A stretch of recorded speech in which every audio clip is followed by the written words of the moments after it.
Bonjour à tous et bienvenue dans Enquête de spiritualité. Alors aujourd'hui, c'est un épisode très spécial. Et pourquoi vous allez me dire? Eh bien tout simplement parce que Halloween approche à grands pas et aujourd'hui je vous propose du frisson et des histoires extraordinaires puisque je vais vous partager vos expériences paranormales que vous m'avez envoyées par mail il y a quelques semaines.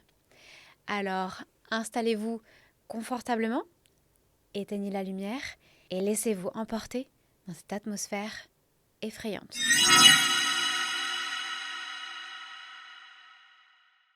Avant de vous partager les témoignages, on va parler juste 2 minutes de spiritualité.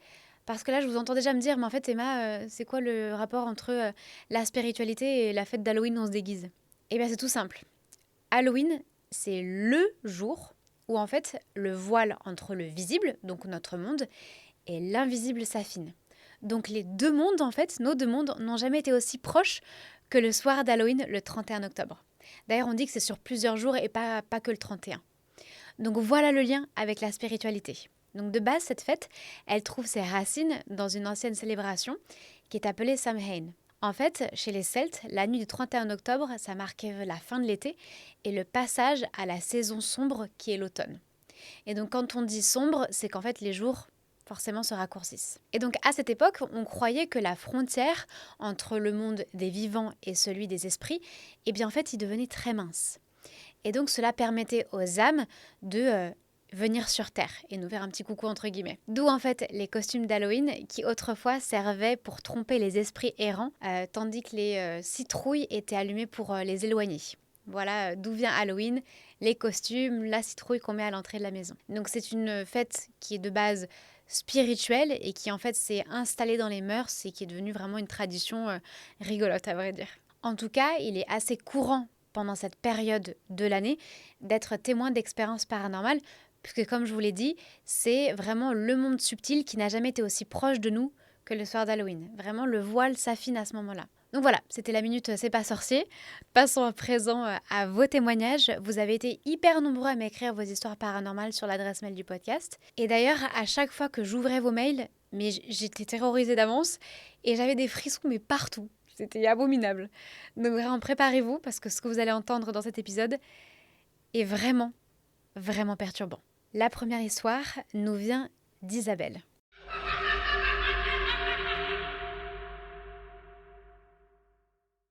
J'avais à peu près 15 ans quand je cherchais un contrat d'apprentissage en vente.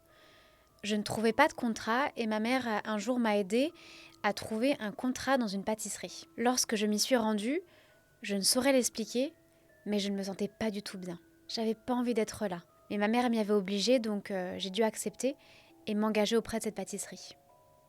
Quand j'ai commencé à travailler dans cette pâtisserie, on m'a amenée dans une pièce au premier étage pour me changer et mettre ma blouse. À ce moment-là, je suis passée devant une porte et des frissons m'ont envahi tout le corps. À chaque fois que j'allais dans le vestiaire me changer et que je passais devant cette porte, eh bien j'angoissais à l'idée de passer devant cette fameuse porte et surtout, je me sentais mal à chaque fois. Un jour, je demande à l'un de mes collègues ce qu'il y a derrière cette porte. On me répond que c'est la salle des glaces. Je demande si je peux regarder à l'intérieur de la pièce et on m'ouvre la porte. Je pensais trouver des congélateurs, mais en fait, il n'y avait rien de tout ça. La pièce était composée d'un grand plan de travail en marbre. Mon collègue m'explique que c'est là où on façonne les glaces, puis après on les descend au congélateur en bas. Ensuite, ma patronne m'a donné différentes tâches à faire, comme trier des caissettes, ranger des placards, etc. Je m'y attelle et je monte sur un escabeau pour attraper du matériel. Et là, j'entends respirer très fort derrière moi, puis une main se pose sur mon épaule. Je sursaute et je me retourne d'un coup, mais je ne vois personne. De là, je commence à angoisser. Je ne me sentais vraiment pas bien. Je termine donc vite les tâches et je vais pour descendre les escaliers pour retourner dans la boutique. Mais en haut des escaliers, j'entends à nouveau très fort respirer derrière moi. Et là, on me pousse dans les escaliers. Je tombe en avant et je dévale les escaliers. J'atterris donc en bas, pile poil devant la porte de la boutique. J'étais complètement sonnée et choquée. L'apprenti pâtissier qui m'a entendue vient m'aider à me relever. Je ne dis rien, mais mon regard se pose tout de suite sur le haut des escaliers et je ne vois personne. Je me suis retrouvée avec plusieurs bleus et évidemment une peur immense. Mais évidemment, ça ne s'arrête pas là. Le dimanche qui a suivi, avec mon collègue, nous sommes allés dans l'arrière-boutique afin de mettre des gâteaux dans des caissettes. Pendant cette tâche, j'entends un bruit étrange. Je me retourne et là, mes yeux se posent sur une horloge à côté de la porte. Et là, je vois que la porte s'ouvre. Je me dis, tiens, c'est bizarre, la porte a sans doute été mal fermée, donc je la referme. Je me remets à nouveau à mon travail et à nouveau la porte s'ouvre. Alors là, c'est bizarre. Je la referme à nouveau et je me remets à mon travail, mais encore une fois, la porte s'ouvre. À ce moment-là, je me dis, c'est pas possible là. Je vais laisser la porte ouverte, comme ça elle s'ouvrira plus.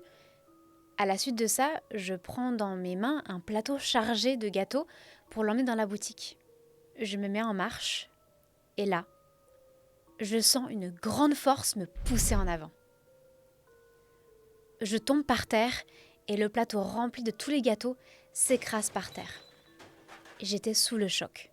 Forcément, c'était une grosse bêtise. J'avais renversé tous les gâteaux. Donc ma patronne m'a engueulée, j'étais vraiment mal. Je n'ai rien dit parce que je pensais qu'on allait me prendre pour une folle et qu'on n'allait pas me croire. Mais je commençais sérieusement à être terrorisée.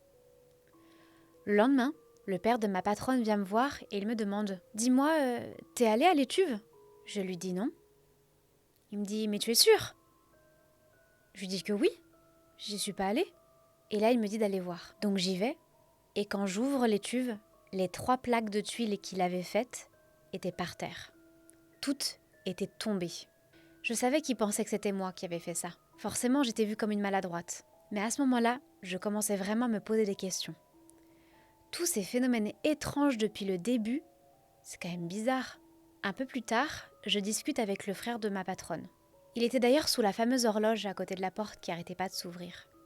Et là, je constate, en regardant l'horloge, qu'elle est arrêtée à 4 heures. Je trouve ça étonnant. Et là, je lui demande pourquoi l'horloge est bloquée à 4 heures. Et de là, il m'explique que c'est l'heure à laquelle son grand-père est décédé. Je lui demande s'il est décédé de vieillesse. Et là, il me dit quelque chose que je n'oublierai jamais.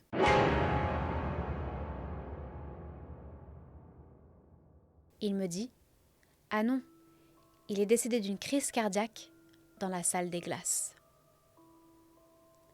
J'étais choquée. Cela confirmait mes ressentis sur la salle des glaces et sans doute tout ce qu'il m'arrive depuis le début de mon apprentissage.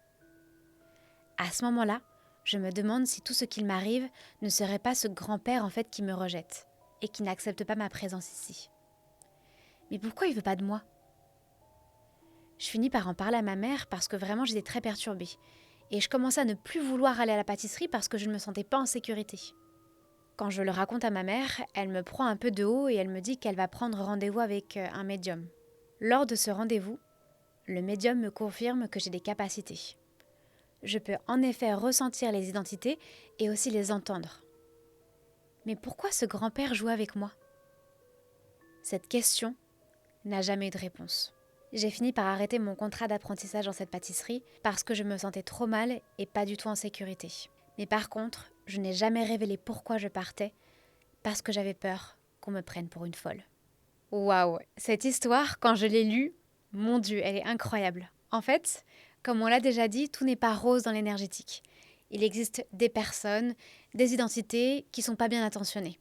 Et là, je trouve que c'est l'exemple parfait et il semblerait que ce soit le cas de ce fameux grand-père qui, en fait, je pense, et ça, ce n'est que mon ressenti, qu'en fait, ce grand-père n'acceptait pas les gens autres que sa famille.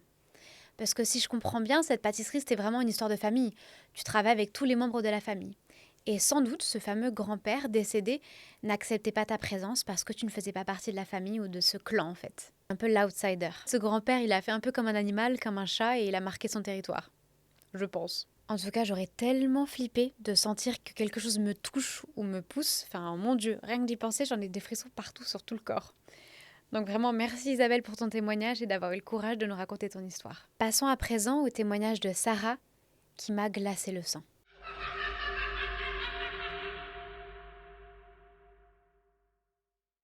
Je m'appelle Sarah et je vais vous raconter mon histoire qui aujourd'hui me hante toujours. À ce moment-là, ce qu'il faut savoir, c'est que j'étais maman d'un nouveau-né, ma petite fille qui s'appelle Lina. Lina, donc, à ce moment-là, avait 3-4 mois. Et comme tous les soirs, je la mets dans son berceau, dans sa chambre. Alors, ce qu'il faut savoir, c'est que la chambre de Lina est carrée. Et quand on rentre dans la pièce, il y a une fenêtre en face. À droite se trouve le lit de mon bébé. Et à gauche, il y a un tipi avec une chaise en bois. Bref, mon bébé s'endort tranquillement. Et moi et mon conjoint, ainsi que ma petite Fifi, qui est mon chihuahua, étions en train de regarder la télé quand vers 23h à peu près, on entend notre fille pleurer. Forcément, je me lève et je vais la voir et je monte à sa chambre qui est à l'étage. Quand je rentre dans la chambre, je retrouve ma petite fille en train de hurler comme si elle faisait une terreur nocturne. C'était très impressionnant. Alors je la prends dans mes bras et je lui parle doucement pour la calmer. Mais ma petite ne se calmait pas. C'était comme si elle ne me reconnaissait pas. Elle hurlait tellement fort et me regardait avec effroi. Et soudain, je sens que quelqu'un me pousse à l'arrière de mes jambes, à la hauteur de mes genoux. Ayant un conjoint assez taquin, je pense tout de suite à lui car il adore venir derrière moi et tacler mes genoux pour les faire plier. Je pense que vous voyez de quoi je parle. Eh bien, je ressentais cette sensation. Sauf que moi, à ce moment-là, je suis avec mon bébé dans les bras, en train d'essayer de la consoler. Je ne suis donc pas du tout d'humeur à rigoler ou m'amuser. D'autant plus que c'est hyper dangereux en fait. Donc je me retourne d'un seul coup pour l'engueuler. Et là, je constate avec stupeur qu'il n'y a personne derrière moi. Mais surtout, je vois la chaise en bois à côté du tipi s'avancer et bouger toute seule. La chaise s'avançait vers moi, me poussait et elle reculait pour mieux me cogner à l'arrière de mes genoux. J'étais pétrifiée. Par peur, et vraiment parce que je suis stupide à ce moment-là, je repose rapidement ma fille dans son lit et je pars en courant.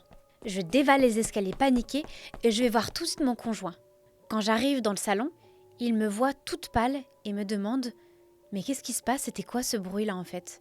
Je lui demande de quel bruit il parle et là il me répond qu'il a entendu comme une chaise grincer très fort sur le sol.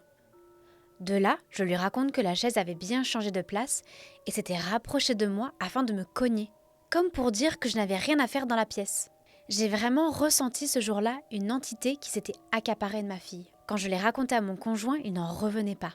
Nous étions terrorisés. J'ai appelé par la suite ma mère pour lui raconter ce qu'il venait de se passer et elle m'a dit qu'il fallait que je mette une paire de ciseaux ouvertes, si mes souvenirs sont bons, sous le matelas de ma fille pour la protéger. Le soir qui a suivi cet incident, il ne s'est rien produit.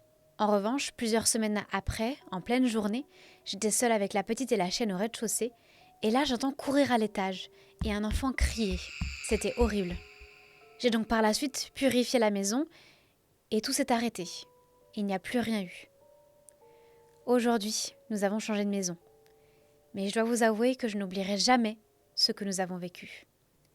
Merci Sarah pour ton témoignage. Plus je lis vos histoires, et plus je flippe, franchement. Mais mon Dieu, quelle histoire! En termes d'explication, ça rejoint en fait beaucoup l'histoire, je trouve, d'Isabelle. Voilà, tout n'est pas rose, tout n'est pas beau en spiritualité et dans l'invisible. Mais heureusement, en fait, vous avez eu le réflexe de faire nettoyer votre maison par la suite. Je trouve que c'est un très bon réflexe et tout le monde devrait l'avoir, surtout quand on emménage dans un nouvel endroit, appartement ou maison. S'il vous plaît, prenez le réflexe de faire nettoyer énergétiquement vos lieux, parce qu'on pense souvent en règle générale à faire le nettoyage physique en fait, mais on oublie qu'il y a aussi un nettoyage énergétique à faire, parce qu'en fait les murs ils s'imprègnent, il peut y avoir aussi des défunts, des énergies négatives stagnantes, l'énergie des précédents occupants, enfin bref, il peut y avoir plein de choses, donc pensez à nettoyer énergétiquement votre lieu de vie. J'aimerais à présent vous raconter une dernière histoire, qui est celle de Marie-Laure.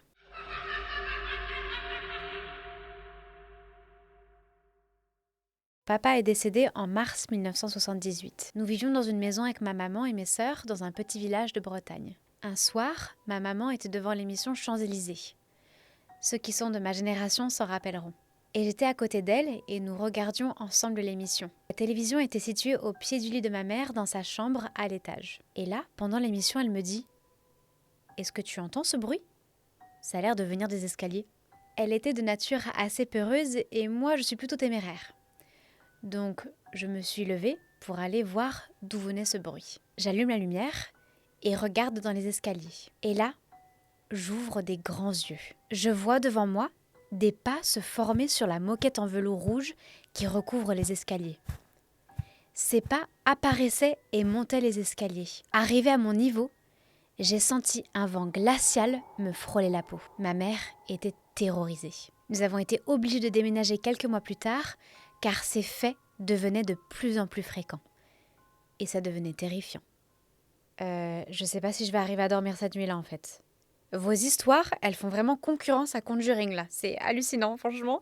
Je m'en remets pas. Je vais pas arriver à dormir cette nuit. Au secours.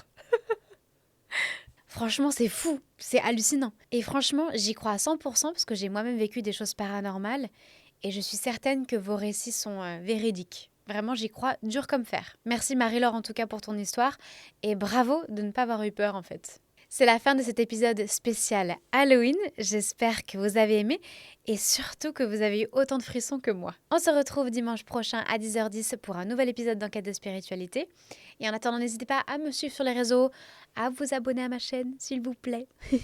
Donc voilà, n'hésitez pas à vous abonner à ma chaîne YouTube, à liker, commenter et puis surtout à me suivre sur les réseaux. Vraiment, j'adore échanger avec vous, donc n'hésitez pas. Et évidemment, je remercie Fraude Salade qui est ma boîte de prod et qui vous offre cette expérience visuelle et auditive. Et pour terminer cet épisode, je vais vous partager comme d'habitude une citation qui me parle et qui, j'espère, résonnera en vous. L'acte méchant est un transfert sur autrui de la dégradation qu'on porte en soi. Et cette citation est de Simone Veil. Bonne semaine à tous. Bisous d'amour.